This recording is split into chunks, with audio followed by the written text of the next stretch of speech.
Que você esteja bem e em paz. Nós vamos analisar aqui o capítulo 5 do livro do Eclesiastes, capítulo 5, de 1 a 7. Nesses últimos dias, nós temos trabalhado com a nossa igreja a questão do culto bíblico e, paralelo a isso, estamos trabalhando também o livro do Eclesiastes. E eu quero analisar com você hoje somente essa passagem aqui, de Eclesiastes capítulo 1, de Eclesiastes capítulo 5, versos de 1 a 7. Vamos fazer a leitura. Guarda o pé quando entrares na casa de Deus. Chegar-se para ouvir é melhor do que oferecer sacrifícios de tolos, pois não sabem que fazem mal. Não te precipites com a tua boca, nem o teu coração se apresse a pronunciar palavra alguma diante de Deus. Porque Deus está nos céus e tu na terra. Portanto, sejam poucas as tuas palavras. Porque dos muitos trabalhos vêm os sonhos, e do muito falar, palavras nécias. Quando a Deus fizeres algum voto, não tardes em cumpri-lo, porque não se agrada de tolos. Cumpre o voto que fazes. Melhor é que não votes, do que votes e não cumpra. Não consintas que a tua boca te faça culpado, nem digas diante do mensageiro de Deus que foi inadvertência. Por que razão se iraria Deus por causa da tua palavra, a ponto de destruir as obras das tuas mãos? Porque, como na multidão dos sonhos a vaidade, assim também nas muitas palavras. Tu, porém, teme a Deus. Então, o livro do Eclesiastes, ele trata da vida secular. E ele nos aponta a vaidade, como todas as coisas. Praticamente todas as atitudes do homem, os seus pensamentos, os seus desejos, até mesmo as suas frustrações e a sua desesperança, são movidas pela vaidade. A vaidade que move a existência humana. O livro de Eclesiastes ele fala de forma bastante clara a respeito dessa questão da vaidade. E o apóstolo Paulo, na carta aos Romanos, capítulo 8, verso 20, ele diz que as pessoas estão sujeitas à vaidade, que a escravidão que sujeita a criação é a vaidade. A vaidade sujeitou a criação. Então nós vemos aqui que Salomão, o autor aqui do livro do Eclesiastes, ele trata muito essa questão da vaidade. E aqui, de forma especial, está se referindo a momentos de culto, a irmos na presença de Deus, no que chamamos, e a Bíblia também chama de casa de Deus, para prestar um culto a Deus. E no verso 1, ele já diz assim: guarda o pé quando entrares na casa de Deus. Guarda o pé. Deixe as suas vaidades. Deixe seus pensamentos fúteis. Deixe suas preocupações exageradas do lado de fora. Apenas entre para cultuar. Apenas entre para se instruir na palavra. Não traga a tua vaidade para dentro da casa de Deus, porque a vaidade vai fazer você trocar valores e vai fazer com que você coloque a tua vontade acima da vontade de Deus. E aí então o seu culto não será um culto onde Deus será o alvo para cultuar a Deus. Será um culto onde você quer usufruir algo. Como muitos falam, pegue a tua bênção, vai lá para pegar a tua bênção, vai lá para pegar o teu benefício, vai lá para receber a tua cura. E esquece que culto não é isso, não é. Culto é para cultuar a Deus e adorar a Deus. Então Salomão, ele diz aqui, guarda o pé quando entrares na casa de Deus. tudo que está no seu pé, por todos os caminhos que você andou, todas as impurezas que foram captadas aí no teu caminhar, deixe tudo fora. E toda a vaidade que te faz elaborar planos ou criar desejos, deixe tudo fora. Não é pertinente ao culto a Deus a vaidade humana, porque o homem está sujeito, a criação toda está sujeita à vaidade, mas Cristo veio para libertar. E conhecereis a verdade vos libertará. Não é só a verdade que liberta, mas o conhecer a verdade. Nós precisamos conhecer a verdade para obtermos a liberdade, a libertação que a verdade produz. Então ele começa aqui essa pequena passagem. Guarda o pé quando entrares na casa de Deus. Chegar-se para ouvir é melhor do que oferecer sacrifícios de tolos. É melhor ouvir, é melhor aprender, é melhor estar em submissão para receber a instrução da palavra, para que a palavra vá nos tratando de dentro para fora e aperfeiçoando em nós um caráter melhor, um caráter de salvo, um caráter de eleito, um caráter de santo. Mas se nós colocarmos a nossa vaidade e nós ficarmos lá fazendo sacrifícios de tolos para obter algo, porque nós queremos satisfazer a nossa vaidade, nós não vamos ter a humildade e a submissão suficiente para aprendermos e sermos transformados em santos. Por isso ele diz: guarda o teu pé quando entrares na casa de Deus. A chegar-se para ouvir é melhor do que fazer sacrifícios de tolos, pois não sabem que fazem mal. As pessoas não sabem que estão fazendo mal. Se você quiser acompanhar comigo, Isaías capítulo 1, verso de 10 a 15. Livro do profeta Isaías, capítulo 1, de 10 a 15.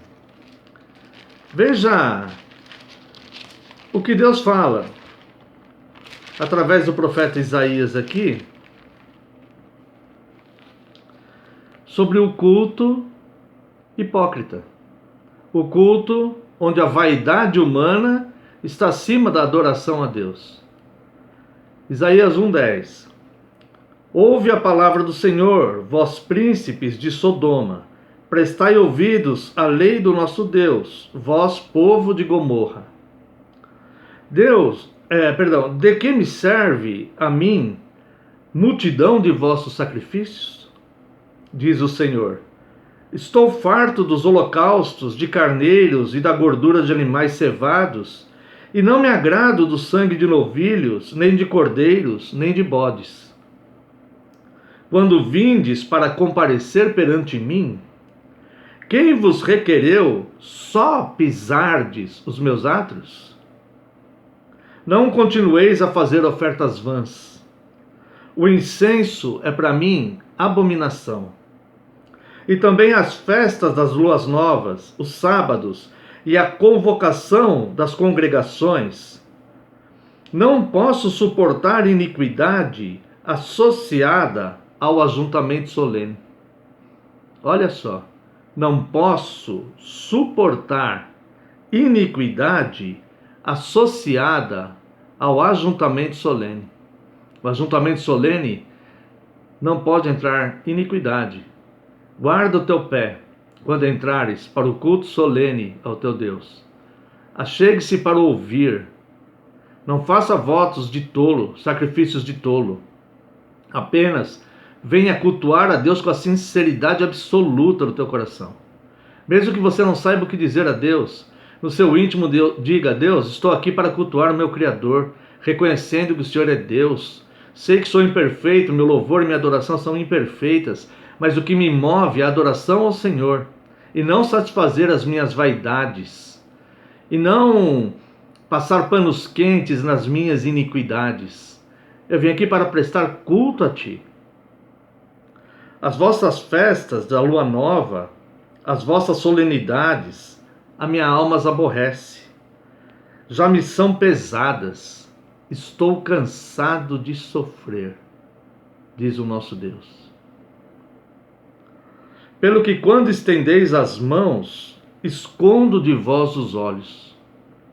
Sim, quando multiplicai as vossas orações, não as ouço, porque as vossas mãos estão cheias de sangue.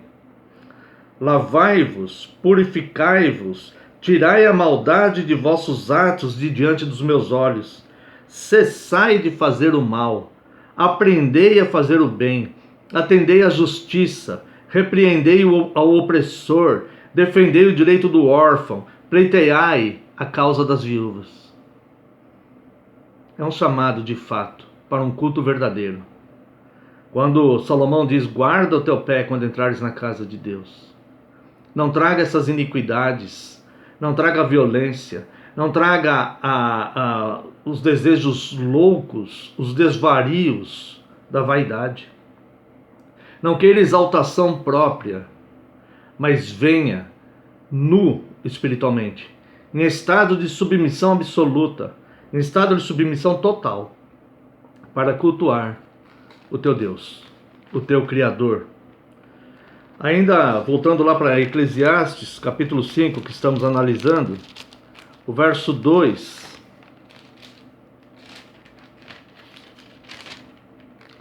Não te precipites com a tua boca, nem o teu coração se apresse a pronunciar palavra alguma diante de Deus. Porque Deus está nos céus e tu na terra, portanto, sejam poucas as tuas palavras. Não queira exaltação pessoal, não queira que a vaidade te domine, não queira parecer que você é um instrumento de Deus dentro daquele culto, não queira parecer que você é diferenciado, que você é consagrado, que você é santo. Vá ao culto de Deus como pecador que tu és. E peça misericórdia a Ele pelos pecados que você tem cometido. Peça a Ele que te erga e que pela graça dEle te mantenha andando. Entenda que é só a permissão de Deus que nos fará prosseguir a nossa caminhada. Charles Spurgeon disse certa vez, ao enfrentar uma epidemia em Londres, e no seu sermão, se não me engano, o 1608, chama Após a Pandemia, algo assim. Spurgeon ele diz: por que motivos alguns morreram nessa pandemia e nós estamos vivos? Por que isso? Qual a diferença entre nós e os outros? Entre os que morreram salvos nessa pandemia, os que morreram perdidos nessa pandemia e os salvos e perdidos que permaneceram vivos. Qual a diferença? E ele diz: permanecemos vivos por dois motivos.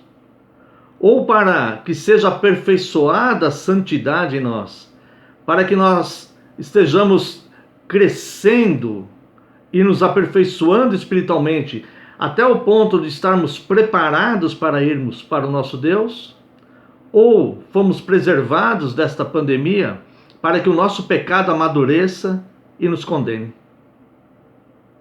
Portanto, entre na presença de Deus como quem quer ser aperfeiçoado na santificação e cultue a Ele, como Ele merece e deve ser cultuado, mesmo que o nosso culto seja imperfeito, mas Ele reconhecerá a intenção e a submissão do nosso coração.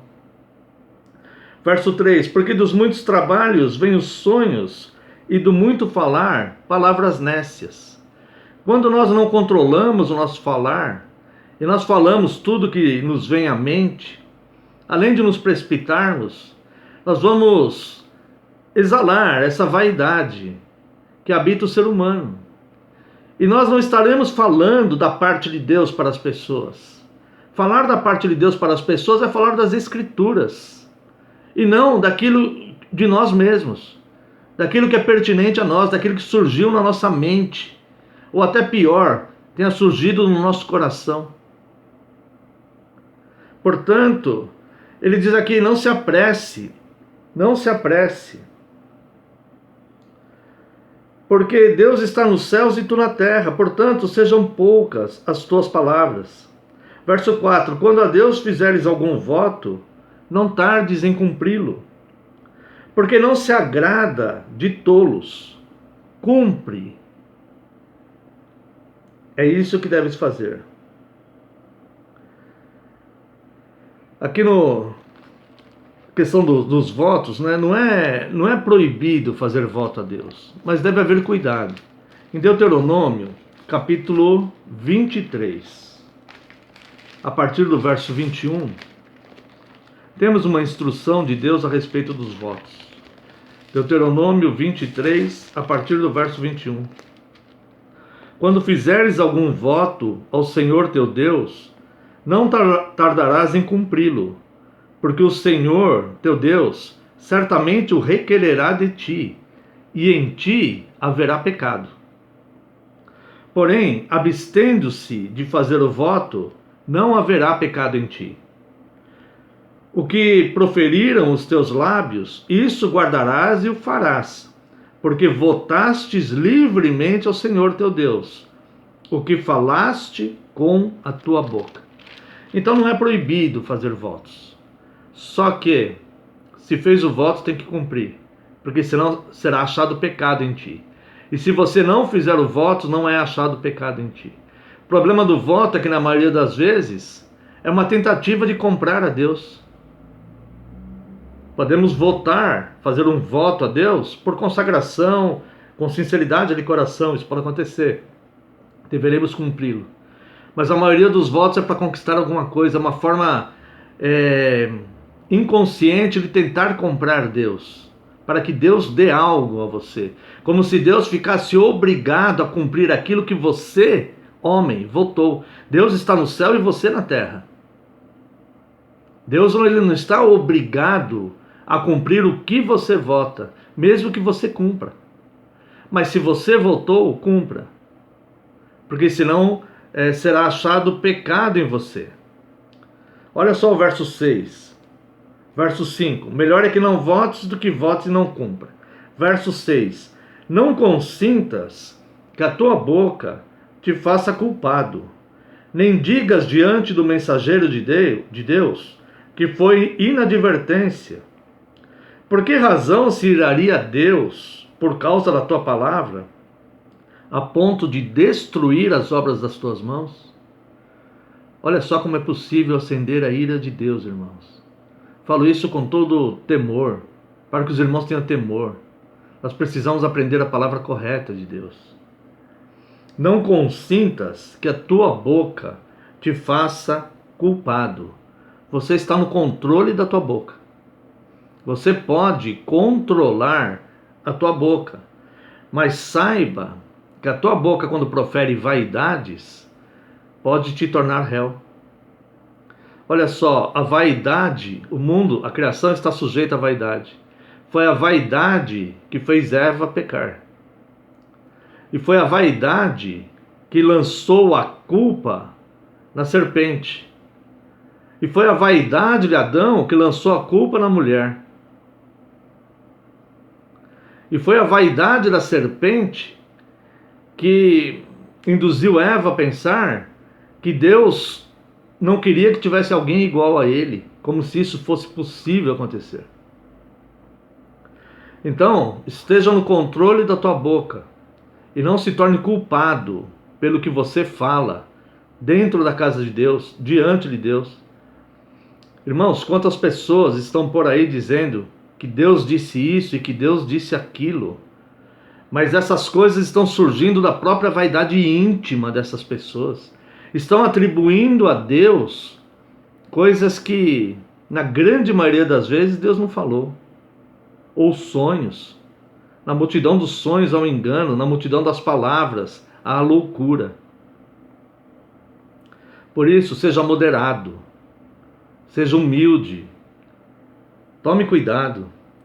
Aqui mesmo, olha, diz assim: não consintas, no verso 6, né? Não consintas que tua boca te faça culpado, nem digas diante do mensageiro de Deus que foi inadvertência. Esse mensageiro de Deus aqui pode ser um anjo, mas pode ser também aquele que te instrui na palavra. Malaquias, ele diz, capítulo 2, verso 7. Porque 2,7. Porque os lábios do sacerdote devem guardar o conhecimento, e da sua boca devem os homens procurar a instrução, porque ele é mensageiro do Senhor dos Exércitos. Existem indícios de que ao anjo das igrejas do Apocalipse sejam homens mesmo, mensageiros de Deus que trazem a palavra bíblica revelada de Deus para o homem. Então, por que você, na sua vaidade, você vai querer se justificar a Deus dizendo que foi inadvertência, ou seja, você não foi instruído a fazer voto errado? Seria fazer a mesma coisa que Adão e que Eva fizeram, lançando culpa para outro. Quando a palavra está dizendo que o indivíduo é responsável pela sua boca e está advertindo para que a pessoa não seja condenado pelo que fala. Se você ainda não foi instruído em algo, pergunte àquele que te instrui, mas não se precipite. Evitar a precipitação é um dever de cada um de nós. Provérbios diz que peca o que é precipitado, porque pela sua impulsão, por ser impulsivo, por ser precipitado, ele acaba falando o que não deveria falar, acaba agindo de forma que não deveria agir e acaba pecando. Finalmente, irmãos, verso 7. Porque na multidão dos sonhos há vaidade, assim também nas muitas palavras. Tu, porém, teme a Deus. Observe que ele começa esse pequeno trecho dizendo: guarda o pé quando entrares na casa de Deus. E termina dizendo: tu, porém, teme a Deus. Nós devemos ter temor a Deus. E ao nos ajuntarmos para prestarmos um culto verdadeiro a Deus, devemos ter respeito, reverência e submissão, ser poucas as nossas palavras, guardar o pé, deixar a vaidade para fora, temer a Deus. Se Deus estiver nos repreendendo, glorifique a Deus, porque Deus repreende aqueles que Ele ama. Portanto, lembre-se da observação de Charles Spurgeon. Se sobrevivemos até aqui na nossa vida, todos os perigos possíveis, imaginários que existem na vida de um ser humano, nós passamos perigos todos os dias, mesmo que a gente não perceba. Se estamos sobrevivendo ao longo dos anos, é por um dos dois motivos: ou para nos aperfeiçoarmos na santificação, a ponto de estarmos prontos quando Deus nos chamar, ou para o nosso pecado, nossa vaidade, nossa iniquidade amadurecer a ponto de nos condenar. Então, por fim, irmãos, vamos ler o que o Senhor Jesus diz em Marcos, capítulo 7, a partir do verso 21. Porque nós devemos tomar cuidado com o que nós falamos, e com o que nós sonhamos, porque os sonhos, eles podem proceder do nosso coração. Aqueles sonhos, coisas que desejamos, que almejamos, eles podem proceder do nosso coração e podem ter sido construídos apenas em vaidade. E as coisas que falamos podem estar sendo baseado também na vaidade do nosso coração. E muitas vezes atribuímos a Deus aquilo que estamos falando. Mas o Senhor Jesus diz aqui em Marcos 7,15. Marcos 7,21. Porque de dentro do coração dos homens é que procedem os maus desígnios, a prostituição, os furtos, os homicídios, os adultérios, a avareza, as malícias, o dolo, a lascívia, a inveja, a blasfêmia, a soberba, a loucura. Ora, todos estes males vêm de dentro e contaminam o homem. Cuidado para não contaminar pessoas que estão ao nosso redor com a loucura da vaidade que é produzida no nosso coração. Portanto, guarde o teu pé, não só no culto, principalmente no culto, mas para ter uma vida santa, uma vida súplice, uma vida piedosa diante de Deus e cumprirmos a nossa peregrinação na terra, de forma que exaltemos a Deus com a nossa vida, glorifiquemos a Deus com a nossa vida e crucifiquemos a vaidade pela qual nós fomos sujeitos. Que Deus abençoe e que Deus te dê graça.